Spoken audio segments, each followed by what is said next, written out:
I left the United States in 1997 to teach for a year in Europe, Swiss boarding school. Good gig if you can get it. But that was the beginning of the journey that I'm still on to this day. And that was not by accident. In part, I was motivated by what I perceived to be the utter lack of and the loss of any kind of integrity and especially any kind of moral compass heading in the institutions in my home country, the United States. I see nothing in the intervening time that leads me to believe that I miscalculated the important role of societal institutions to sort of be guided by concepts of right and wrong have, of course, been almost completely abandoned. I did a video recently on the two truths, the idea that there are two separate truths. In Japan, I talked about this in the video, that the Japanese have one word for the official truth, that is the truth that the government and powers that be and the official societal institutions endorse and want you and sort of need you as part of the population to believe and be in accord with and sort of play along with, right? So that there can be harmony on the streets and that people continue to operate in a more or less functional manner. And the real truth, like the reality on the ground, the lived experience of the people. It's very interesting to see a culture that has two words, the word that describes the official line, and then like, by the way, now let's loosen our ties and talk about the real truth, the reality of how things are actually being experienced and lived by regular people. It seems to me that we in Western countries would probably benefit from a similar kind of acknowledgement to perhaps divide out the vocabulary so that we know whether or not we're talking about the bullshit version that you're supposed to believe in and that to a certain degree can be valuable in keeping people on the same page versus the actual reality of life on the ground. There is no end of examples that could be trotted out, whether it's inflation numbers or the argument about Russia's unprovoked invasion, etc., that you're supposed to go along with. But we can't talk about still probably a certain illness that broke out in 2020 and the unbelievable flurry of lies that were told around this, including the so-called remedy that was trotted out and injected into 5.5 billion people around the world. And the lies go on and on and on. You can trace these very, very far back. And so what I want to talk about in this video is something that I came across. It's always interesting when you find somebody else who is not just particularly articulate on a given topic, but whose thinking utterly falls in line with my own. Let's dive in. I'm talking about a post. I discovered this fella, Brett Weinstein, made a speech recently. I'm just going to read a part of it here because it so echoes my own sentiment, and I love to see that at the level of officialdom that there is some kind of discussion and let's just say societal pushback on the nonsense that people are being asked to believe. Brett seems to me like a stand-up guy. I know people who know him. He accompanied a friend of mine down to the Darien Gap. And so here's his speech as I saw it posted on Twitter. Ladies and gentlemen, I believe we must zoom out if we are to understand the pattern we are gathered here to explore. The pattern is larger than federal health agencies and the COVID cartel. If we do zoom out, and ask, what are they hiding? The answer becomes as obvious as it is disturbing. They're hiding everything. It will be jarring for many to hear a scientist speak with such certainty. It should be jarring. We are trained to present ideas with caution as hypotheses in need of a test. But in this case, I have tested the idea. I'm as certain of it as I am of anything. We are being systematically blinded. It is the only explanation I've encountered that will not only describe the present, but also, in my experience, predicts the future with all but perfect accuracy. The pattern is a simple one. If you think offshore structures like where to bank, how to invest in foreign real estate, and where to set up your foreign trust are difficult or complicated, they're not.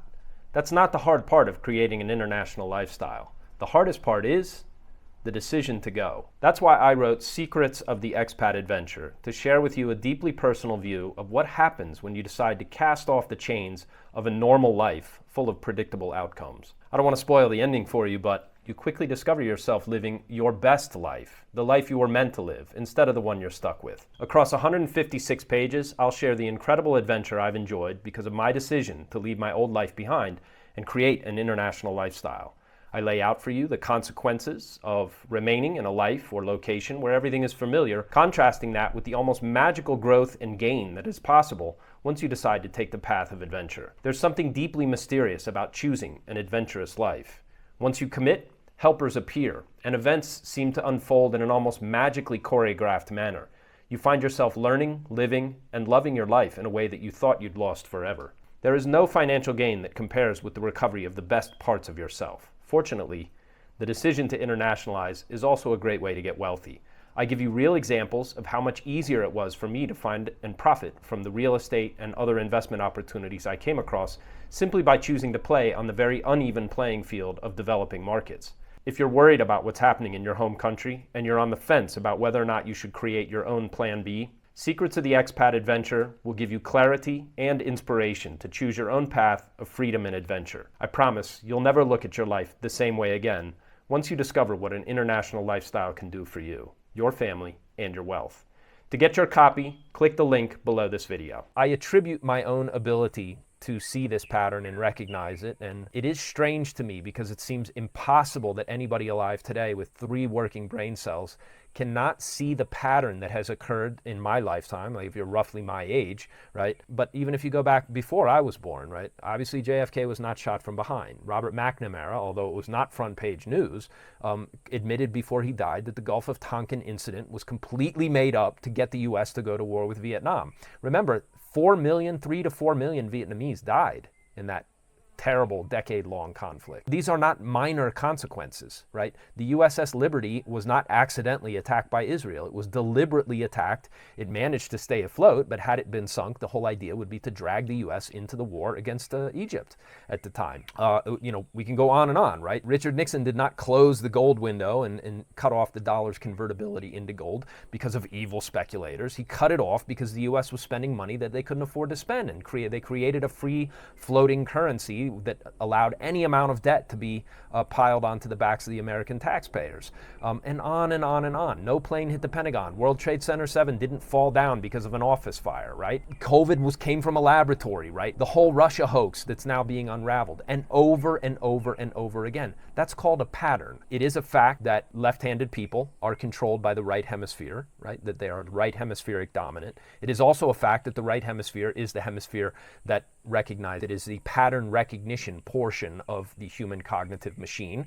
Your left hemisphere tends to think in bureaucratic terms like checklists and spreadsheets and all the rules, right? Versus the pattern recognition system that is the right hemisphere. And so I attribute my ability to see this pattern to the fact that I'm left-handed. But I don't believe that these people are as stupid as they claim to be. I don't believe that they can't see what's happening. Clearly, we are headed for some kind of reckoning with reality because of the lies that have been told over the last 50 plus years, right? Again, going back long before my own birth.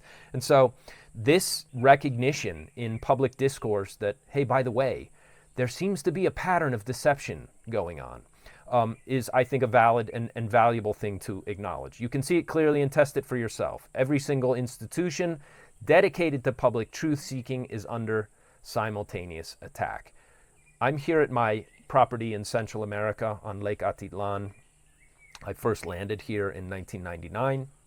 I bought the property in the year 2000, built a house with help from an old sweetheart of mine, and have lived here in absolute delight, about a mile deep into the forest, up the mountainside, overlooking the lake and the volcanoes out this direction. And to my stupefied delight that I get to experience nature in this way and have a property where I can actually come and repair myself and sort of put myself together and collect my thoughts and launch into a new chapter of my life. I have been able to enjoy this precisely because I understood that the institutions from my own culture of origin, the United States, had gone off the rails. This was, again, roughly around the events of 2001 and the subsequent fallout that resulted in 1 million Iraqis who had nothing to do with anything to do with the September 11 attacks. And I understood that what has really happened is that the institutions themselves have flipped in such a way that nothing good could possibly come from that.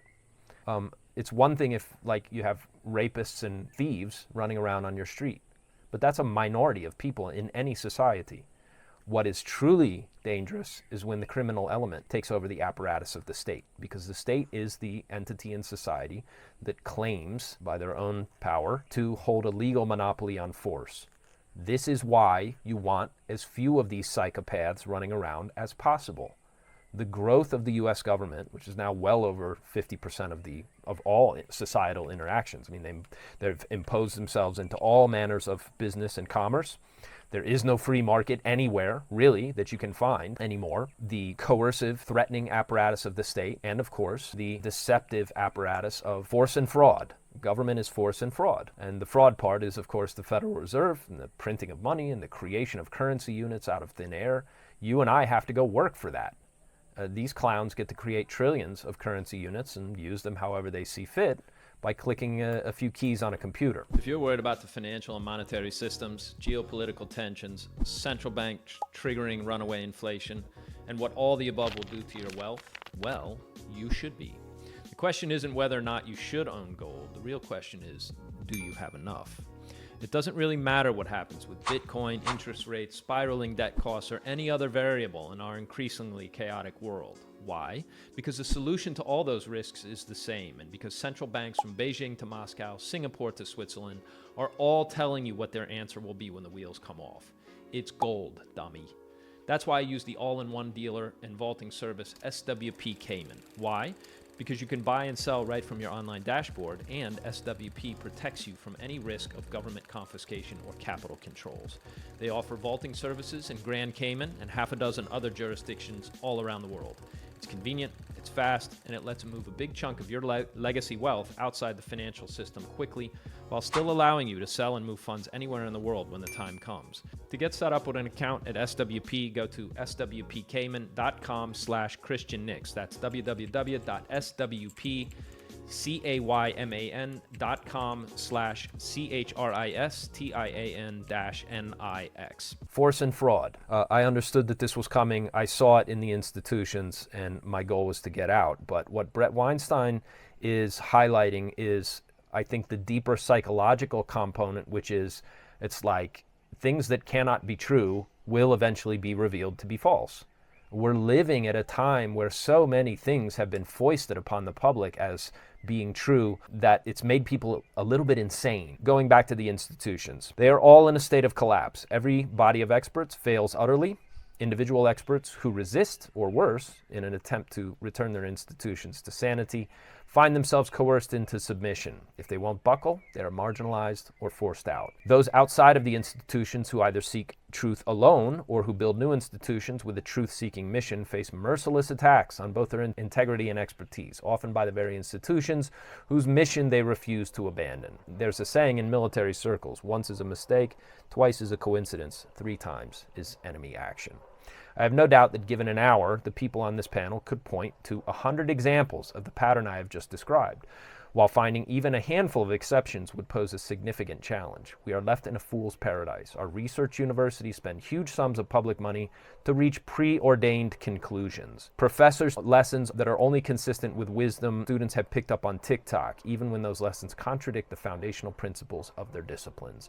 Once proud newspapers like the New York Times and Washington Post only report important stories after they have become common knowledge. Morticians must now raise the alarm over patterns missed by medical examiners. The CDC has become an excellent guide to protecting your health, but only for people who realize you should do the opposite of whatever it advises.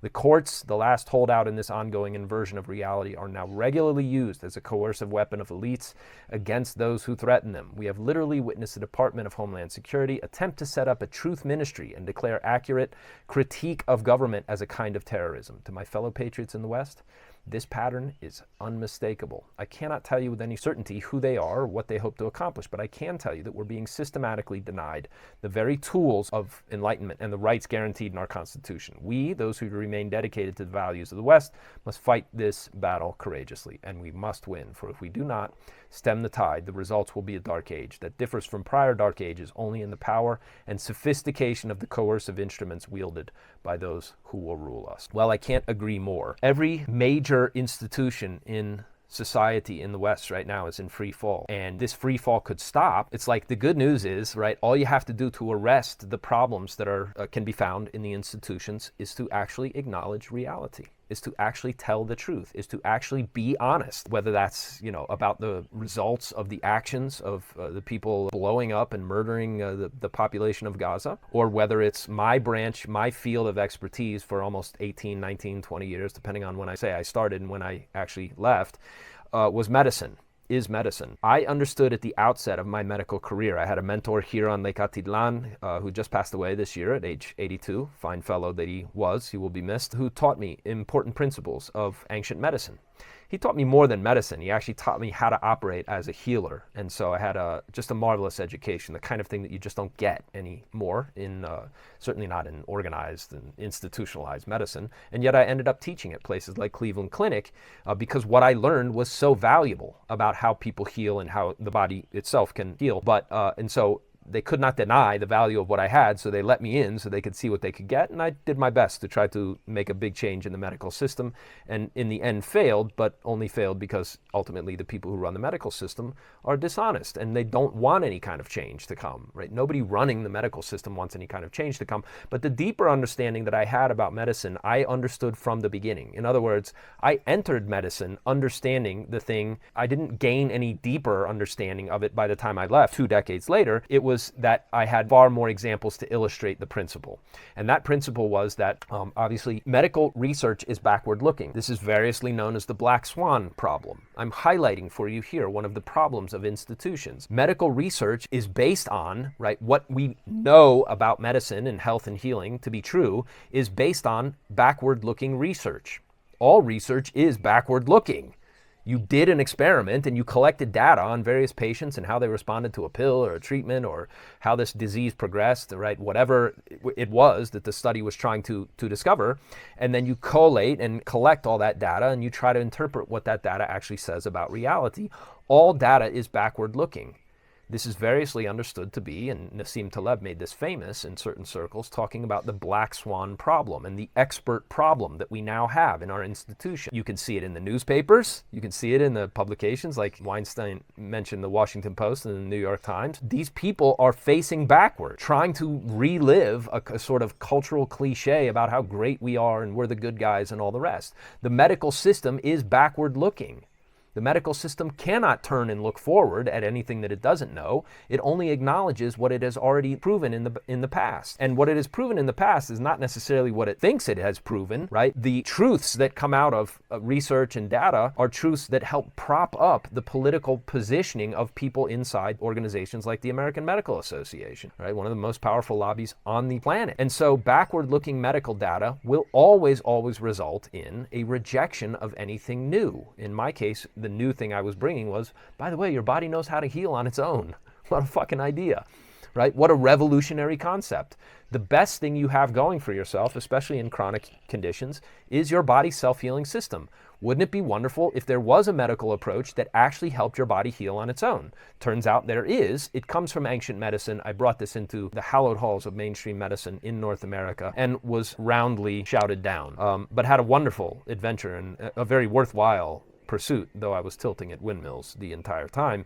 I certainly had a hell of a life story to tell, and that came out of that. My point here is reality is a stern taskmaster. The rot within institutions all throughout the West, not just in the U.S., not just in Canada, Germany, UK, France. You can see it in every major Western country that has once upon a time held any kind of influence over Western culture and contributed in any way to this massive thing we call Western civilization. The rot is total. We hope it is complete and that there is a bottom from which we can push off in order to start rising again. But we're at a very, very tricky, dangerous moment because there's talk of war. There's talk of nuclear war. There are fucking retards in the Pentagon, U.S. military, at least you hear in certain circles, who actually think and talk about openly winning a nuclear war. These men need to be in a padded cell immediately. And yet, right, my point is that reality has a way of disciplining the stupid. The goal of institutions is, the unwritten goal of institutions, is to prevent the intrusion of reality so that the money and the power can continue in their little fantasy world that they inevitably end up creating. Once you crack the door open and let a little fresh air of reality into the room, the bad smell of these fantasies tends to get wafted away quite quickly.